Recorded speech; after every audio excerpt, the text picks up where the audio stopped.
Hello and welcome back to Hartwig's Tech World. Yes, you heard right. It's us again. A little late, but we're still alive and the mics are working. Mostly.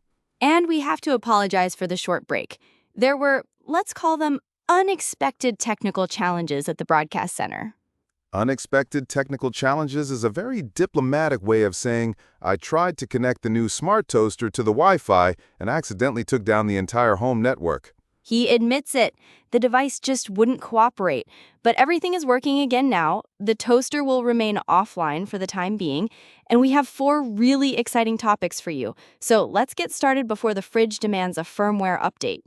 Our first topic today sounds like something out of a science fiction movie, but it comes directly from Microsoft. They've developed a new AI tool that, in a test, diagnosed diseases 4 times better than human doctors. 4 times better? That's incredible. Does this mean Dr. House will soon be replaced by Dr. Bing, and we'll just ask an AI about our sore throats? We're not quite there yet, but the results are impressive. The system is called MAI-DXO and achieved an 80% accuracy rate in a test, whereas the doctors only managed 20%. Okay, but on what basis? Did they examine real patients, or what kind of test was this? That's the crucial point and the important caveat. They weren't real patients. Microsoft took 304 complex case studies from a renowned medical journal. The AI system then had various AI models like GPT-4, Gemini, and others discuss these cases like a team of doctors and come up with a diagnosis. And the human doctors? Did they have the same conditions? Not quite. The doctors were asked not to use any additional resources for this test, which of course they would do in a real-world scenario. That puts the 4 times better claim into perspective significantly. It's more of an impressive lab experiment than a true real-world comparison. I see. Still exciting, though. What does Microsoft plan to do with it? They're exploring commercial use. One idea is to integrate it into the Bing search engine to help users with self-diagnosis. Another, much more sensible idea is to create tools for doctors to assist them with diagnoses. For now, however, the system first has to prove itself in real clinical trials. From an AI that thinks like a doctor to a YouTuber who now acts like a CEO and is reviving a legend. A legend? Let me guess. It's an old tech brand? Exactly. One of the biggest cult brands from the early days of computing is making a comeback. Commodore. Commodore! The C64, the bread bin? That was ages ago. Who's digging that up now? A YouTuber specializing in retro computing named Christian Simpson. He has reached an agreement with the previous rights holders and is now the acting CEO of the new Commodore Corporation. A YouTuber bought Commodore. What are his plans? Is he just going to sell t-shirts and mugs with the logo?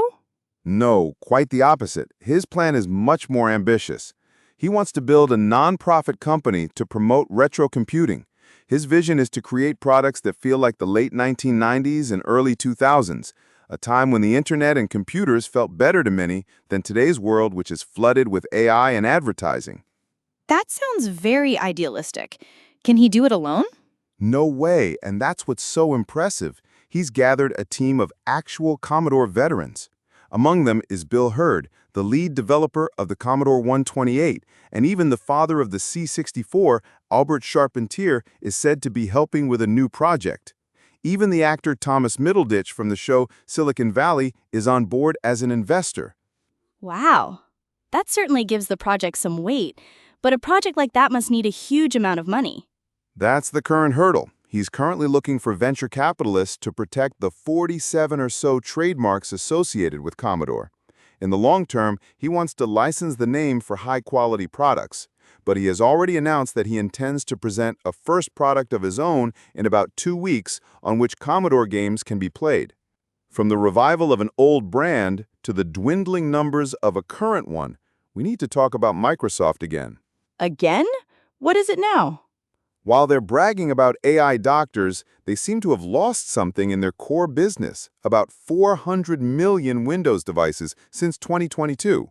400 million? That's more than the entire population of the US. How did that happen? Where did they all go? The numbers are a bit hidden. In 2022, Microsoft proudly spoke of 1.4 billion active Windows devices. In a recent blog post, they only mention over a billion. The reason is the unstoppable trend towards mobile operating systems. According to current statistics, Android is the absolute king with almost 47% market share. Windows has fallen to below 25%. Aha! And that's why they're pushing these new Copilot Plus PCs and the strict system requirements for Windows 11 so aggressively. Exactly. These numbers clearly show why they urgently need to generate new PC sales and push people to upgrade to stop the trend. From a U.S. giant fighting for its dominance to a U.S.-funded broadcaster fighting for its survival, our last topic is a piece of media history. That sounds serious. What's it about? Radio Free Europe. The broadcaster is celebrating its 75th anniversary, but the mood is somber because it's facing closure.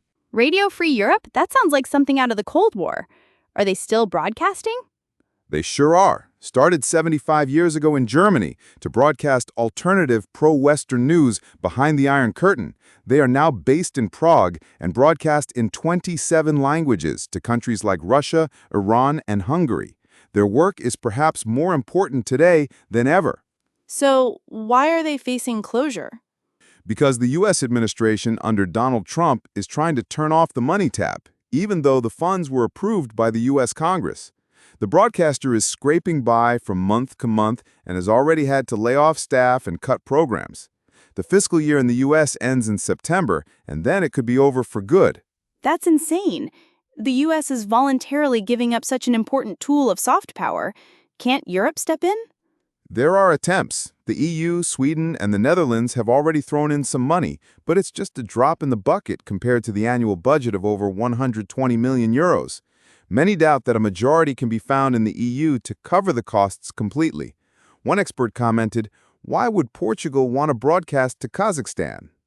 That's a sad and frightening development, especially when you consider how dangerous the work has always been for these journalists, with bombings and assassination attempts. Absolutely. An important topic that often flies under the radar. Whew, that was a packed show today. From AI doctors and retro dreams to shrinking giants and endangered radio stations. Definitely. My head is spinning, but I learned something. Don't trust an AI diagnosis you didn't fake yourself, and most importantly, never, ever mess with the toaster's Wi-Fi cable. Wise words. If you enjoy our technical chaos and occasional moments of clarity, we would be hugely grateful for your support. Exactly. Leave us a thumbs up, a few stars, or whatever you can click in your podcast app of choice. And leave us a comment. We really do read everything. Take care, stay curious, and watch out for your toasters. Bye.